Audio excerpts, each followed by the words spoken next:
Hi friends, welcome to ஆறுக்கலை சமையல். ஆறுக்கலை சமையல் இன்றைக்கி என்ன பார்க்க போகிறோன்னா, காலிஃப்ளவரும் கேரட்டு வச்சு அருமையான ஒரு கிரேவிங்க. மசாலா வறுத்து வதக்கி அரைச்சி வச்சுருக்கேன். வாங்க வீடியோவில் போய் இந்த கிரேவி சும்மா எப்படி வச்சான்னு தெரிஞ்சுக்கணும்னா, அதுக்கு ஒரு காலிஃப்ளவர் பெருசோ சிறுசோ உங்களுக்கு தகுந்த மாதிரி வாங்கிட்டு வந்துருக்கேன். அதை சின்ன சின்ன பீஸாக கட் பண்ணிடுங்க. அதில் பச்சை கலரில் புழு இருக்கும். அதனால் தண்ணி நல்லா கொதிக்க வச்சு அந்த காலிஃப்ளவரை வெட்டின காலிஃப்ளவரில் அதுக்குள்ளே இறக்கி விட்டு கல் உப்பை போட்டு ஒரு 5 நிமிஷம் அந்த தண்ணியில் வைங்க. அவங்க வாட்டுக்கு இருப்பாங்க. அந்த புழு பூச்சி எல்லாம் சேர்த்து தண்ணியில் மிதக்க ஆரம்பிச்சிடுவாங்க. அதுக்கப்புறம் நார்மல் வாட்டரில் கழுவி வைக்கலாம். வானிலை அடுப்பில் வச்சுக்க. ஒரு 2 ஸ்பூன் ஆயிலை ஊற்றிக்கங்க. ஆயிலை காய வச்சு இப்போ என்ன பண்ண போகிறோம், 1 ஸ்பூன் சோம்பு, 1 ஸ்பூன் ஜீரகம், ஒரு 1/4 ஸ்பூன் மிளகு, கொஞ்சம் ஒரு கைப்பிடி அளவு வெங்காயம் எல்லாத்தையும் போட்டு அடுப்பை சிம்மிலே வச்சுட்டு நல்லா வதக்கிக்கோங்க. ஏன்னா வதக்கி அரைச்சி நம்ம வைக்க போகிறோம். அருமையாக இருக்குங்க. கண்டிப்பாக ட்ரை பண்ணி பாருங்கள். நல்லா வதக்கிக்கோங்க. ஓகேவா? வதக்கிட்டு இப்போ என்னென்ன சேர்த்து அதில் சேர்க்க போகிறோம் அப்படின்னா, கிராம்பு இருக்குல்ல, கிராம்பு அது ஒரு 5-6 கிராம்பு அதில் சேர்த்துக்க. அதுவும் நல்லா வாசனை கொடுக்கும். கிராம்பு இருந்தாலே வாசனை அடிக்கும். நம்ம கிரேவி மாதிரி செய்ய போகிறோம் அப்படிங்கிறதுனால ஒரே ஒரு தக்காளி மட்டும் சேர்த்துக்கலாம். ஒரு கொத்து புதினா போட்டிங்கன்னா செம்ம வாசனை, செம்ம டேஸ்ட்டாக இருக்கும். எல்லாத்தையும் போட்டு நல்லா வதக்கிட்டு லாஸ்ட்டாக ஃபைனல் டச்சாக ஒரு 4 முந்திரி பருப்பை சேர்த்து ஒரு வதக்குங்க. இதை ஆற வச்சு கொஞ்சமாக தண்ணி சேர்த்து அரைச்சி எடுத்துக்கலாம்.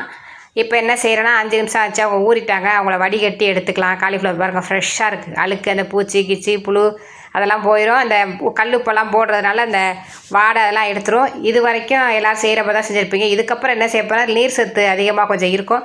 அந்த தண்ணி சுண்டிடுச்சுன்னா நல்லாயிருக்கும். அதுக்கு என்ன செய்ய போகிறோம் அப்படின்னா, காலிஃப்ளவர் நல்லா தண்ணியை வடிச்சிட்டு அந்த மசாலா வறுத்த பாத்திரத்தை கழுவிட்டு அந்த வானொலி அடுப்பில் வைங்க. கொஞ்சமாக ஆயில் ஊற்றுங்க. ஆயில் ஊற்றிட்டு தண்ணி வடி வச்சுருக்கோம்னா காலிஃப்ளவர் அவங்கள அதுக்குள்ளே இறக்கி விடுங்க.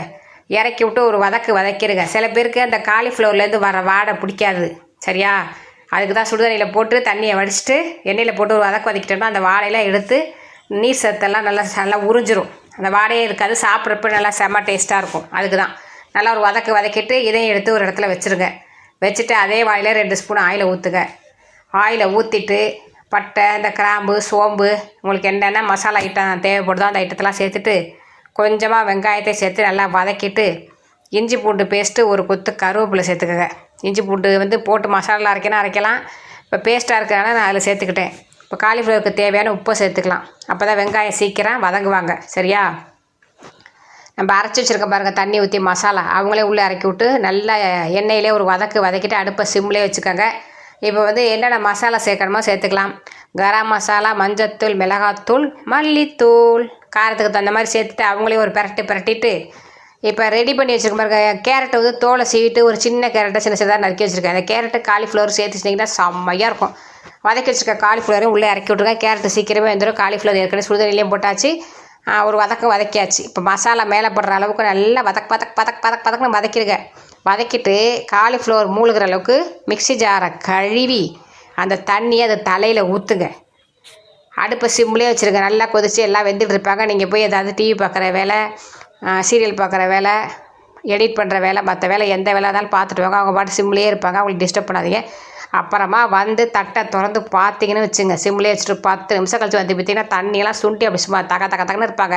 உங்களுக்கு இது அப்படியே சாதத்தை சுட வச்சு குழம்பு மாதிரி வச்சு எடுத்து போட்டு சாப்பிட்டீங்க, செம்ம டேஸ்ட்டாக இருக்கும்.